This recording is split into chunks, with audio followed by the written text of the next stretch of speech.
है क्या कुंभ में, महाकुंभ में, कि लोग उसकी तरफ खिंचे चले आते हैं। आज आपने देखा होगा कुंभ के सारे घाट, महाकुंभ में जहाँ जहाँ स्नान होने हैं वो सारे घाट भरे हुए हैं, लोगों से पटे पड़े हैं, जहाँ पर भी आप जाएंगे सिर्फ और सिर्फ लोग नजर आ रहे हैं। तो ऐसा है क्या महाकुंभ में जो लोगों को अपनी तरफ आकर्षित कर रहा है? सब कुछ है। सबसे पहले तो यहाँ एक श्रद्धा इकट्ठा हुई है। श्रद्धा मन में रखना अलग बात है, श्रद्धा इकट्ठा होना अलग बात है। सब अलग अलग क्षेत्रों से, अलग अलग जगहों से, गांव हो अलग, मुझे लगता है सभी जाति है, हर कार्य के लोग हैं, हर क्षेत्र के लोग हैं, व्यापारी वर्ग आया है, सेवा वर्ग से लोग आए हैं, कलाकार आए हैं, मतलब कुछ भी छूटा नहीं है यहाँ पर। सभी अपनी श्रद्धा लेकर आए हैं। तो यहाँ श्रद्धा, अध्यात्म, भक्ति, ज्ञान, क्योंकि बड़े बड़े संत आए हुए हैं। आप किसी के पास भी बैठिए, मुझे लगता है आपको कोई ना कोई कहानी, कोई ना कोई कथा सुनने को मिलेगी। तो सबका मिलन है यहाँ पर। ये कुंभ है, अध्यात्म, भक्ति, श्रद्धा, ज्ञान, सबका मिलन अगर कहीं हो रहा है तो मुझे लग रहा है इस वक्त अभी प्रयागराज में हो रहा है। और अगर आप ये सब कुछ एक साथ प्राप्त करना चाहते हैं तो आप ज़रूर यहाँ आएँ। मैंने आपके बारे में जितना पढ़ा, थोड़ा बहुत ही पढ़ा, ज़्यादा तो नहीं जानती हूँ क्योंकि इंटरनेट पे उतना लिखा भी नहीं है, कि आपने 12 साल की उम्र में गीता याद कर ली थी और 9 साल की उम्र में आपको बहुत सारे श्लोक थे जो याद हो गए थे। लेकिन महाकुंभ की अगर हम बात करें तो पुराणों में, शास्त्रों में महत्व क्या है? क्योंकि कई लोग ये कह रहे हैं, कुछ नेताओं की तरफ से दरअसल ऐसे बयान आते हैं कि जिसको पाप से मुक्ति पानी है वो गंगा में डुबकी लगाएगा। शास्त्र क्या कहते हैं? देखिए, पाप से मुक्ति हो, जो भी शास्त्र भी यही बात कहते हैं, लेकिन वो पाप जब आप डुबकी लगाने की बात करते हैं वो अनजाने में किए हुए पाप होते हैं, सोचे समझे पाप नहीं होते हैं। वो डुबकी लगाने से नहीं कल्याण होता। लेकिन यहाँ पे देखिए, डुबकी ये पाप कल्याण के लिए नहीं है, ये भगवान से जुड़ाव के लिए है। अगर आप इस स्वार्थ के साथ आएंगे कि मेरा पाप से कल्याण हो जाए, पाप मेरे कट जाए और फिर मैं डुबकी लगाऊं, तो मुझे लगता है भक्ति नहीं है फिर ये तो आप स्वार्थ से आ गए। हम तो यहाँ भक्ति के लिए आए हैं कि भूल ही गए क्या मांगना था, क्या बोलना था। वही भाव से आप यहाँ आइए। भगवान के मंदिर जब आप जाते हैं तो आपको बस एक सुकून महसूस होता है, वो सुकून आपको यहाँ मिलेगा, वो ज्ञान आपको यहाँ मिलेगा।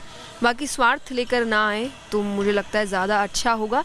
और बाकी जो कथा आप कहे, कथा तो यही है कि देवताओं का और दानवों का जब युद्ध हुआ और जब अमृत की जो बूंदें हैं 4 स्थानों पर गिरी, प्रयागराज, हरिद्वार, उज्जैन और नासिक, और तभी से कुंभ मनाया जाता है।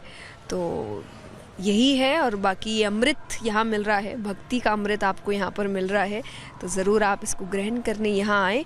बाकी पूर्ण रूप से कथा कैसी है, क्या है, मैं कहूँगी यहाँ आइए, यहाँ जो संत आपको मिलेंगे उनसे पूछिए, असली ज्ञान वो होगा मेरे हिसाब से। जय किशोरी जी, लेकिन जो लोग आपको सुनते हैं और आप जब अपने प्रेम से कुछ मुख से बोलती हैं, कुछ गाती हैं, तो लोग भाव विभोर हो जाते हैं। तो ऐसा कुछ जो आपको आज प्रयागराज में भाव विभोर करने वाला लगा, और आपके शब्दों में प्रयागराज को लेकर के आप क्या कहेंगे, इस महाकुंभ को लेकर के क्या कहेंगी? थोड़ी सी लाइन। शब्दों में क्या कहेंगे कि भजनों में क्या? भजनों में क्या कहेंगे? भजनों में तो देखिए, आज यहाँ के मुझे ऐसा लग रहा है, मेरा आपकी कृपा से सब काम हो रहा है, करते हो तुम कन्हैया, मेरा नाम हो रहा है, मेरा आपकी कृपा से सब काम हो रहा है। तो मेरे सारे काम हो गए और ये जीवन भर होते रहे, कृपा बनी रहे। ऐसे दर्शन, ऐसे तीर्थ स्थलों का अनुभव मैं जीवन भर लेती रहूं, परिवार लेता रहे। मुझे बड़ी खुशी है कि मैं अपने परिवार को लेकर आई हूं। मेरे माता पिता मेरे साथ आए हैं और बहुत खुश है कि आज उनको भी ये सौभाग्य मिला।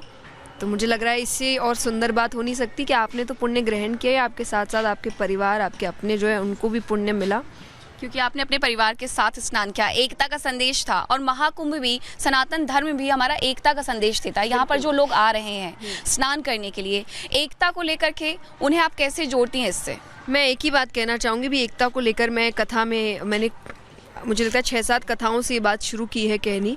मुझे लगता है ये सबको करना चाहिए, और मैं सबसे वचन लेती हूँ कथा में कि आप यही करें आज के बाद, कि आज के बाद आपसे कोई भी पूछे कि आप कौन हैं, तो आप ये कहना बंद करें कि मैं ब्राह्मण हूँ, मैं अग्रवाल हूँ, मैं ये हूँ, मैं वो हूँ, आप सनातनी हैं, बस उसके अलावा और कुछ ना कहें।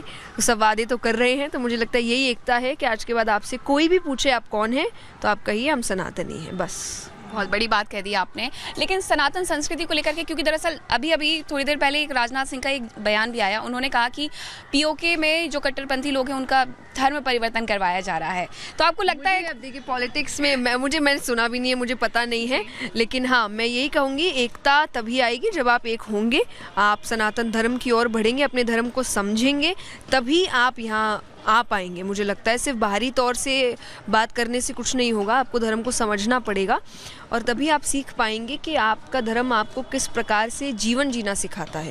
ये सिर्फ पूजा पाठ की बात नहीं है, ये सिर्फ धर्म के ऊपर बात करने की बात नहीं, धर्म को जीने की बात है। और जो इन चीज़ों को समझते हैं, मुझे लगता है वो किसी भी परिस्थिति में डगमगाते नहीं हैं, हिम्मत हारते नहीं हैं। उनको पता है कि समय है, और हमने हमेशा ये देखा है, हमने काफ़ी कठिन समय देखा है, पर हमने उसको पार किया है, आगे बढ़े हैं और वापस बढ़ रहे हैं। देश बदल रहा है, मुझे लगता है हम वापस भारत सोने की चिड़िया होने की ओर कदम बढ़ा रहा है। तो बहुत जल्द हम सब मिलकर एक साथ भारत को सोने की चिड़िया बनाएं, एक ऐसा देश बनाएं जिस देश को देखकर बाहर सीखे लोग कि कैसे ज्ञान, अध्यात्म, धन सबके साथ जुड़ के ये देश आगे बढ़ सकता है।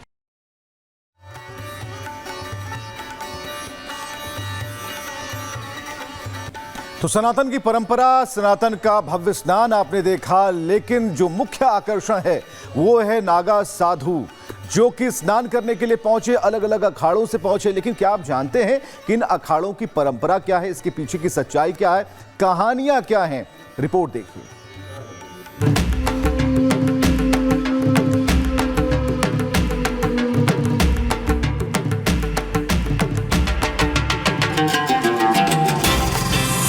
अनोखा संसार संगम पर साकार,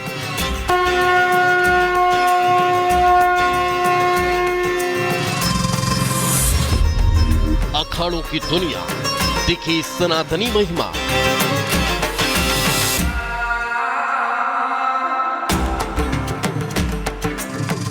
आध्यात्मिक महापर्व, संस्कृति पर गर्व।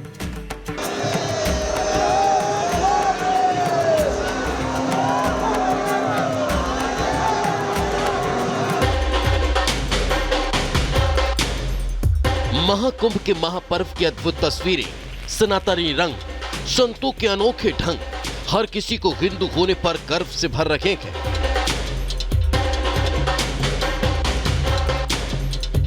एक 144 सालों बाद बनने वाले इस शुभ संयोग में योग सनातन जागृति का नजर आ रहा है, जिसकी धुरी जरूर संगम तट बन रहा है, मगर इसका सबसे बड़ा आकर्षण होते हैं संत महात्माओं के अखाड़े, जिनकी अपनी अनोखी दुनिया है। अमृत स्नान, पहला स्नान संपन्न हो चुका है और इस बीच तमाम अखाड़े अब वापसी की ओर हैं, बल्कि कई अखाड़े ऐसे हैं जो अब स्नान के लिए आगे बढ़ रहे हैं। इस अमृत स्नान का पहला स्नान कैसा रहा, इस पर संत तो हमारे साथ बात करने के लिए हैं ही, लेकिन सुमेर पीठाधीश्वर इस वक्त हमारे साथ हैं। मैं उनसे भी जानती हूँ कि आखिर महाराज जी आपको कैसा लगा स्नान करके, पहला अमृत स्नान है, और क्या संदेश देंगे, लोग क्या सीखते हैं कुंभ से? कुंभ एकता का आधार है, सद्भाव का आधार है और भारतीय सनातन संस्कृति का स्तंभ, मेरुदंड ये कुंभ है। वैसे तो अखाड़ा शब्द को सुनते ही जो दृश्य मानस पटल पर उभरता है वह मल्ल युद्ध है, किंतु आदिगुरु शंकराचार्य ने सनातन धर्म की रक्षा हेतु साधुओं के संघों को मिलाकर जिस इकाई का गठन किया वह है अखाड़ा, जिसकी स्थापना धार्मिक परंपराओं को अक्षुण्ण रखने के लिए की गई। कहा जाता है कि अखाड़ों से संबंधित साधु संतों की विशेषता यह होती है कि वे शास्त्र और शस्त्र दोनों में पारंगत होते हैं।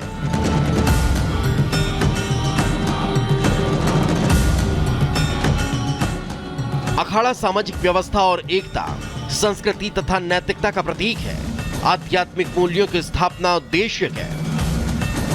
यही कारण है कि धर्म गुरुओं के चयन के समय यह ध्यान रखा जाता है कि उनका जीवन सदाचार, संयम, परोपकार, कर्मठता, दूरदर्शिता तथा धर्ममय हो।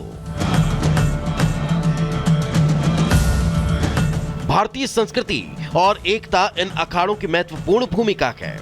वर्तमान में अखाड़ों को उनके इष्ट देव के आधार पर 3 अलग अलग श्रेणियों में बांटा गया है, जिनमें शैव अखाड़े, इनके इष्ट भगवान शिव हैं। ये शिव के स्वरूपों की आराधना करते हैं। शैव पंथ के 7 अखाड़े हैं। इसी श्रेणी में दूसरा आता है वैष्णव अखाड़े। इस श्रेणी के इष्ट भगवान विष्णु हैं। ये विष्णु के स्वरूपों की आराधना करते हैं। वैष्णव पंथ के 3 अखाड़े हैं। तो वहीं उदासीन अखाड़ा, ये सिख संप्रदाय के अखाड़े हैं। श्री चंद्रदेव जी उदासीन मत के प्रवर्तक थे। इस पंथ की अनुयायी ओम की उपासना करते हैं। उदासीन पंथ के 3 अखाड़े हैं। 144 साल बाद लगने वाले महाकुंभ का पहला अमृत स्नान हुआ, जिसमें राजसी ठाठ बाट से निकले इन अखाड़ों को बहुत की श्रद्धा भाव से देखा जाता है, जो सनातन धर्म की पताका हाथ में लिए न सिर्फ हिंदुत्व की अलख जगाए हुए हैं, बल्कि धुना जलाकर धर्म का आलोक चौकों ओर फैला रहे हैं। Bureau report, Republic Bharat.